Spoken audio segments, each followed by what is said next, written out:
अभी recently recommend हुआ हूँ on 10th October 2025 from FSB Noida for the Indian Coast Guard assistant commandant. तो मैं ऐसा कहूँगा कि यहाँ से शुरू करता हूँ कि जैसे मैं भैया से मिला था जुलाई में, उससे पहले मेरा FSB, क्योंकि कोस्ट गार्ड में स्क्रीनिंग पहले हो जाता है, FSB के लिए बाद में बुलाया जाता है, बाकी SSB में तो उसी दिन होता है। तो मेरा मार्च में हो गया था स्क्रीनिंग टेस्ट, ठीक है, जिसे PSB कहा जाता है कोस्ट गार्ड में। तो इसमें जो है OAR नहीं होता है, इसमें CCBT कहा जाता है। CCBT करके इसमें आया था, जिसमें कंप्यूटर पे आपको टाइम फ्रेम में आपको रीजनिंग के 7 तरह के क्वेश्चंस पूछे जाते हैं, टोटल 80 क्वेश्चंस, और टाइम फ्रेम में आपको सॉल्व करना होता है। तो वो OMR देंगे, वो सॉल्व किया, वो आपको यूट्यूब पे मिल जाएगा, बट वो उतना ज्यादा इंपॉर्टेंट नहीं है। जैसे कि OAR भी है कि हम जनरली बना लेते हैं, जो भी बच्चे FCAT ये सब क्लियर किए OAR हो जाता है। तो प्राइमरी फोकस जो है सबसे ज्यादा जो इम्पोर्टेंट रहता है वो रहता है हमारा PPDT, group discussion and narration, सब जानते हैं स्क्रीनिंग में। तो जो अभी मैं रिसेंटली FCAT में भी गया था, जहाँ मैं कॉन्फ्रेंस आउट हुआ, और फिर 2 दिन बाद मैं फिर डायरेक्ट FSB के लिए रिपोर्ट किया था नोएडा में। तो जो मैंने देखा स्क्रीनिंग में जो फायदेमंद है, जो मैं तुम लोग को बताना चाहूंगा, कि जैसे भैया का जिसने भी क्लास किया होगा तो ये देखा होगा कि जो भैया ने एक चीज कही थी जब मैं क्लास करता था, जो टैट होता है वो लाइफ रिलेटेड स्टोरीज बना सकते हो टैट में, बट स्क्रीनिंग में तुमको नॉलेज बेस्ड, टेक्निकल नॉलेज वाला और नरेशन और GD, ये सब चीज इंपॉर्टेंट होती है। वहां जरूरी नहीं है कि तुम अपने लाइफ रिलेटेड स्टोरी बनाओ। तो जो मैं स्क्रीनिंग में जो क्रैक किया मैंने, क्योंकि पहले मैं भी स्क्रीन आउट हुआ हूँ लगातार 2-3 बार, बट बाद में जब दोस्तों से बात करी, भैया से बात करी, और पहले भी और रिकमेंडेड करने से बात करी, तो पता चला कि यार थोड़े हाई लेवल थीम्स चलते हैं स्क्रीनिंग में। तो स्क्रीनिंग में कोशिश करो कि यार थोड़ा प्रैक्टिस करो हाई लेवल थीम्स का। लाइक भैया ने जैसे बताया था, सोलर एनर्जी पे अभी चल रही है, इलेक्शन कमीशन का है, तो वोटर टर्नआउट इंक्रीज कैसे करना है, सॉइल फर्टिलिटी को रिगार्डिंग कुछ कुछ कीवर्ड्स ढूंढ लो, ठीक है, एग्रीकल्चर रिगार्डिंग बहुत सारे टॉपिक्स है, बेसिक टॉपिक्स है, हेल्थ फैसिलिटीज है, स्कीम्स आ रही है नई तरह की, आयुष्मान कार्ड है, वो यूज करो ये सब चीजों को। ये सब थीम्स जो है बहुत ज्यादा आजकल चल भी रही हैं, चाहे वो स्टार्टअप हो, ठीक है। तो ये सब चीज मैंने जो पिछले 4 स्क्रीनिंग दिए हैं उसके बाद से, तो मैंने 4 स्क्रीनिंग पहले भी दिए और भैया से कांटेक्ट करने के बाद 2 दिए, और मैं लगातार चारों में हुआ हूँ, और यही ट्रिक अपनाई मैंने स्क्रीनिंग में। उससे पहले मैं आउट हो रहा था, बट ये जब से हाई थीम्स यूज करी तो थीम बेस्ड पे तो मैं हारा नहीं, वहां पे डोमिनेट किया, और लकीली 2 बार नॉमिनेट भी हो गया थीम के बेसिस पे, क्योंकि लोगों को भी लगा कि बंदे में कुछ बात है, ये अलग तरह की चीजें बना रहे हैं, ठीक है। तो हो सकता है वो सोच के उन्होंने मुझे नॉमिनेट कर दिया, उससे पहले मैं नॉमिनेट भी नहीं हुआ था। तो स्क्रीनिंग में तो मैंने ये यूज करी हाई लेवल थीम्स, और इसके लिए मैं कहूंगा कि यार जो सेशन कर रहे हो तुम लोग, इससे बेस्ट नहीं है भाई, क्योंकि भाई मैं भी किया हूँ सेशंस, 1-1.5 महीने मैंने सेशंस की, ठीक है, और सबके साथ GD किया, सेशन किया। तो यहाँ पे जितना अपना प्रैक्टिस करो, क्योंकि थीम्स पता भी है, लेकिन एक्शन तभी लिख पाओगे जब प्रैक्टिस करोगे, प्रैक्टिस नहीं करोगे तो फायदा नहीं है, फिर आइडिया ही नहीं आएगा वहां पे 4 मिनट के अंदर। तो प्रैक्टिस करो हाई लेवल थीम्स पे, स्क्रीनिंग के लिए बता रहा हूँ, वर्केबल है, क्योंकि प्रैक्टिकली मैंने देखा है कि भाई मेरे काम आया है 4 बार लगातार। दूसरा चीज कि स्क्रीनिंग तो बना लिया, स्क्रीनिंग के साथ साथ नरेशन ऑब्वियस सा बात है, 1 मिनट का टाइम मिलता है, कॉन्फिडेंटली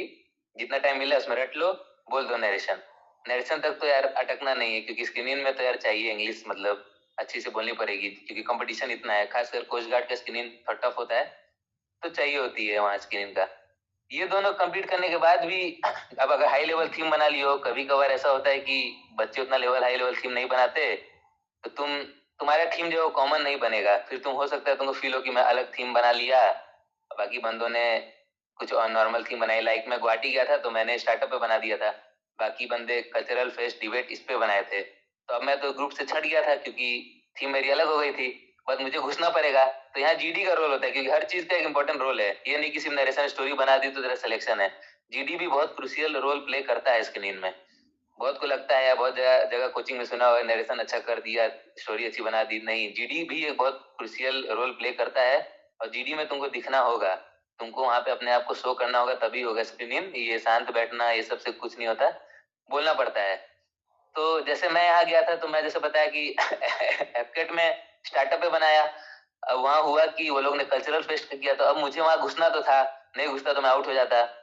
तो मैंने क्या किया कि वो बंदे का कल्चरल फेस्ट था, मैंने कह दिया कि I agree with chest number this about the theme of cultural fest, and in that I would also add my science exhibition theme regarding the drone and startup. तो मैं उसमें घुस गया, वो लोग एग्री कर गए मेरे साथ कि चलो कल्चरल फेस्ट है, उसमें अपना साइंस एग्जीबिशन भी डाल देंगे। और फिर इसके बाद भी है कि जो तुम प्रैक्टिस करोगे यहाँ पे, या अपने से सेल्फ प्रिपेयर टैट के लिए करते हो, PPDT के लिए करते हो, प्रैक्टिस का ही खेल है, जितना प्रैक्टिस करोगे उतना ज्यादा आइडियाज और तेरे पास एक्शंस कंटेंट सब आ जाएगा तुम लोग के पास। तो जितना ज्यादा प्रैक्टिस करोगे तो होगा क्या कि लाइक कल्चरल फेस्ट का थीम बना, बट मेरे पास कल्चरल फेस्ट की भी एक्शंस थे क्योंकि मैंने वो भी प्रैक्टिस की हुई थी, तो मैं उस पर भी अपना पॉइंट्स ऐड करता गया जीडी में। उनसे बेटर पॉइंट्स मैंने उनके थीम पे ऐड कर दिए जीडी में, एल्यूमिनाई मीट कर दिया, लाइक इनोवेशन के एडवर्टीजमेंट के लिए सोशल मीडिया हैंडल्स यूज करना है, वो बहुत सारे ऐड कर दिए, 2-3 थीम्स। इतना कर दो कि जीडी में नरेशन अच्छी कर दी यार, स्किनी होने के चांसेस हाई हो जाते हैं। पॉइंट्स ऐड कर दोगे जीडी में लोग तुम्हें सुन लेंगे, और थोड़ा तो वॉइस अप रहना पड़ेगा जीडी में, जो बात है स्किनिंग के लिए बहुत इंपॉर्टेंट है भाई, दिखोगे तभी सिलेक्शन होता है, ऐसे शांत रहने से कुछ नहीं होने वाला। नरेशन अच्छा करो, थीम बनाओ और जीडी में घुसो, जीडी में घुसो, बोलो, एग्री कराओ लोग को कि हाँ इसमें एक ट्रिक है कि हाँ चेस्ट नंबर को एक को पकड़ लो कि हाँ chest number, I agree with you this that, वो एटलीस्ट सुनने लगेगा तेरे को। उसके बाद घुस जाओ, 2-3 पॉइंट बोलोगे तो सामने वालों को भी देखने लगेंगे तुझे, उसके बाद काम बन जाता है। तो ये स्क्रीनिंग का टेस्ट है जो मैं पिछले 4 बार से यही ट्रिक अपना रहा हूँ और चारों बार स्क्रीनिंग हुआ हूँ। कोस्ट गार्ड में भी यही अपनाया। कोस्ट गार्ड में हाई लेवल थीम नहीं बनाया था क्योंकि पिक्चर्स भी यार वैसे आने चाहिए, उसमें था कि मतलब ऐसे पिक्चर्स आया था कि ऐसा लग रहा था कि कोई बंदा गिर रहा है और 4 लड़के से पकड़ रहे हैं, तो मैंने बना दिया कि हीट वेव के रिगार्डिंग की हीट वेव चल रही है जिसके कारण फेंट हो रहे हैं लोग। बट मैंने उसमें अपना बहुत सारा माइन्यूट, जो भैया ने भी कभी तुम्हें बताया होगा, माइनर एक्शंस बहुत सारे डाले कि हैंकरचीफ निकाला, उससे पानी में भिगो के उसके सर पे डाला, फिर शेडी प्लेस पे ले गए, लोगों को साइड किया कि प्रॉपर स्पेस आए, जूता निकाल दिया, बहुत छोटे छोटे एक्शंस डाले, बट एक्शंस भर के डाले उसमें। और उसके बाद जब जीडी का बारी आया तो मेजरली मेरे साथ बहुत कोई का थीम ऐड हुआ, फिर मैं जीडी में घुस गया, उसमें अपने थीम्स थे तो मेरे पास पॉइंट्स थे, मैंने ऐड किया तो लोगों ने नॉमिनेट ही कर दिया मुझे, तो वहाँ जीडी काम आ गई, नरेशन अच्छा किया, स्क्रीन हो गया पीएसबी में। बल्कि पीएसबी में 70 बच्चे आए थे, सिर्फ 6 स्क्रीनिंग हुए थे उस समय। इतना कम का रेशियो रहता है ये कोस्ट गार्ड में, पीएसबी टफ रहती है, तो काम आता है ये जो प्रैक्टिस है तेरा टैट के लिए वैट के लिए, जितना करोगे ये एक्शंस ही है जो काम आएंगे जीडी में। तेरे को कोई भी थीम बन जाए, तेरा प्रैक्टिस रहेगा, तू पॉइंट ऐड कर देगा, और जीडी एक बार ऐड कर दोगे तो भाई काम बन जाता है। तो स्क्रीनिंग के लिए तो यही बोलूंगा, हाई लेवल थीम्स। भैया ने भी अगर क्लास अटेंड किया होगा तो बहुत सारे पिक्चर्स पे भैया ने बहुत सारे पॉइंट्स लिखवाए होंगे थीम्स के, कि एग्रीकल्चर आए तो ऐसा ऐसा थीम्स बनाओ, अगर कोई तो 3 आदमी दिख रहे हैं तो ऐसी थीम्स पे काम कर सकते हो। तो ये चीजों को बस देख लो, उस पर अपने से स्टोरी बनाओ काम बन जाएगा स्क्रीनिंग का।